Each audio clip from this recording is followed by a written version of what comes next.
একবার এক বৌদ্ধ সন্ন্যাসী একটি গাছের নিচে বসে ধ্যান করছিল, আর তখন একটি রাজকুমার ওই সন্ন্যাসীর কাছে আসে এবং বলে, গুরুজি, আপনি সবসময় বলেন আমাদের ধ্যান করা উচিত, কিন্তু আমার জন্য ধ্যান করা তো অনেক দূরের কথা। আমি কিছু সময় চোখ বন্ধ করে শান্তিতে বসে থাকতেও পারি না। আমার মনের মধ্যে এত বেশি চিন্তা চলতে থাকে যে আমি যখনই ধ্যান করার জন্য বসি তখনই আমার ভেতরে যেন চিন্তা আরো বেশি বেড়ে যায়। আমার মনের মধ্যে অন্য মানুষের কথা আসে এবং বিভিন্ন ধরনের চিন্তা ভাবনা চলতে থাকে। আমি ওই সমস্ত রকমের চিন্তাকে আটকানোর অনেক চেষ্টা করি, কিন্তু যখনই আমি ওই চিন্তাগুলো আটকানোর জন্য ধ্যান করার চেষ্টা করি তখনই আমার মন অশান্ত হওয়া শুরু হয়ে যায়, আর ফালতু কথা আমার মনের মধ্যে চলতে থাকে, আর তখনই আমি ধ্যান করা বন্ধ করে দিয়ে বসে থাকি। তারপর ছেলেটি গুরুজিকে বলে, আপনি আমার এই সমস্যার সমাধান বলে দিন। এবার বৌদ্ধ সন্ন্যাসী বলেন, আমি তোমার এই সমস্যার কি সমাধান বলবো? তুমি একবার ভেবে দেখো, তোমার মন কিন্তু এটি তোমাকে কিছু সময়ের জন্য চোখ বন্ধ করে থাকতে দিচ্ছে না। তুমি তোমার মনকে কত বেশি স্বাধীনতা দিয়ে রেখেছ।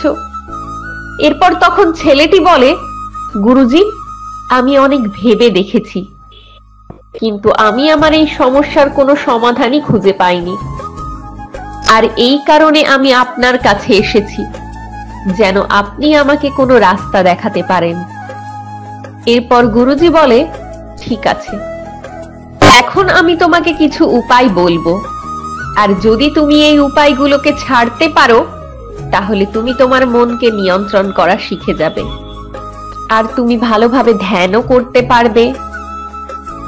এরপর গুরুজি বলেন, প্রথম অভ্যেস হলো অন্যের মনের কথা জানার অভ্যেসকে ত্যাগ করতে হবে। বেশিরভাগ মানুষ এই ভুলটাই করে থাকে যে তারা অন্য মানুষকে বেশি জানতে চায়, আর এই অভ্যেস আপনাকে সবচেয়ে বেশি চিন্তার মধ্যে রাখবে। যদি আপনাকে ভাবতেই হয় তাহলে আপনার নিজের মনে কি চলছে এটা নিয়ে ভাবতে হবে। আপনার মনের মধ্যে সবসময় নেগেটিভ চিন্তা চলছে না তো? দ্বিতীয় অভ্যেস হলো, আমরা অনেকেই এটা ভাবতে থাকি যে যদি আমরা অসফল হয়ে যাই তাহলে অন্যরা আমাকে নিয়ে কি বলবে, অন্য মানুষরা তো আমাকে নিয়ে হাসাহাসি করবে। তাহলে বলি, যারা হাসছে তাদেরকে হাসতে দিন। কোনো একটি মানুষ অসফল হয়ে গেলে তাকে নিয়ে হাসাহাসি করা এটি একটি সমাজের নিয়ম, আর যদি আপনি সফল হয়ে যেতেন তাহলে এই মানুষগুলোই একটা সময় আপনাকে নিয়ে প্রশংসা করত, আপনার জন্য হাততালি দিত, আপনাকে সম্মান জানাতো এবং আপনাকে নিয়ে গর্ববোধ করত। যদি আপনি সফল হবার পরে অন্য মানুষের কাছ থেকে সম্মান আশা করেন তাহলে আপনার অসফল হবার পরেও কে হাসছে, কে কি বলছে সেটা নিয়ে ভাবা উচিত নয়। আর একটি কথা মনে রাখবেন, যদি আপনার মধ্যে অসফল হবার সাহস না থাকে তাহলে আপনি কখনোই বড় কোনো লক্ষ্য অর্জন করতে পারবেন না। বিনা কারণে আপনার নিজের মূল্যবান সময়কে নষ্ট করা বন্ধ করুন। কিছু মানুষের মনে হয় তারা সময় কাটাচ্ছে, কিন্তু বাস্তবে সময় প্রতিনিয়ত তাদের হাত থেকে বেরিয়ে যাচ্ছে। মানুষ বিনা কারণে সময়কে কেবল একটি কারণেই নষ্ট করে, সেটা হলো তাদের মনে হয় তাদের কাছে তো এখনো সময় আছে, কিন্তু এটা সত্যি নয়।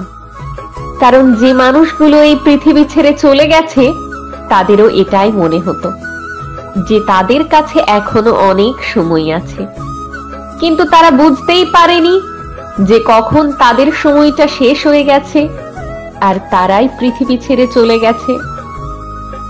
আর তখন কেবলমাত্র এই মুহূর্তগুলো আফসোস হয়েই থেকে গেছে। তাই যতক্ষণ আপনার কাছে সুন্দর জীবন রয়েছে ততক্ষণ পর্যন্ত আপনার সময়টাকে ভালো কাজে লাগান। নিজেকে জানার জন্য, ভালো ভালো কাজ করার জন্য, অন্য মানুষদেরকে সঠিক পথ দেখানোর জন্য নিজের সময়কে কাজে লাগান। এর পরের অভ্যেসটি হলো আপনাকে এটা চিন্তা করা ছেড়ে দিতে হবে যে আমার থেকে বড় বড় লোক এই কাজটা করতে পারেনি, তাহলে এই কাজ আমি কিভাবে করতে পারবো। যদিও কোনো মানুষের সাথে নিজের তুলনা করা ঠিক নয়, আর এই তুলনা করাটাই আমাদেরকে কষ্ট দেয়।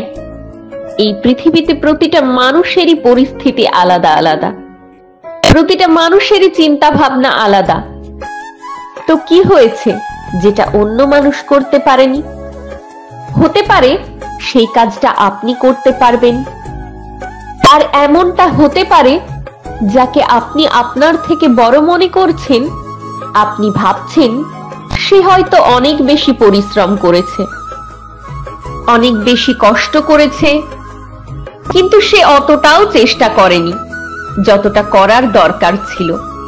সে কেবলমাত্র পরিশ্রম করাটা দেখিয়েছে, কারণ বেশিরভাগ মানুষ কখনোই ততটা পরিশ্রম করে না যতটা নিজের লক্ষ্য অর্জন করার জন্য দরকার ছিল।